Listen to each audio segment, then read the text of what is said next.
So, tanong ni San Flores, ano daw yung specs parang cellphone yun. Ano, ilang ml, tapos anong material, tapos ano daw sukat. No? So, itong ating germ tumbler na collaboration with Coca-Cola, base niya is 7.4 centimeters, no? Tapos, 25 centimeters naman yung kanyang height. Yan. Tapos, gawa naman sa stainless steel material yung loob. Kaya, sure na safe yung pag-hydrate mo, no, pag inom mo gamit to.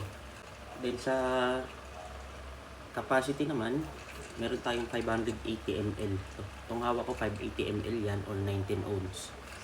Yun yung kanyang sukat, no. So, kung tatanungin mo kung kasya sa bike bottle cage, so nag-research ako, ang base ng isang bottle cage ng bike is, yung base niya is 7 cm. So, tingin ko naman is kakasya naman to, since i-clip naman yung pinaka bottle holder yung mismong tumbler, no. So, wala namang ano, kasi 0.4 cm lang naman yung difference. So, parang allowance na lang niya yan. So, yun lang. Stay hydrated ngayong summer, siyang init.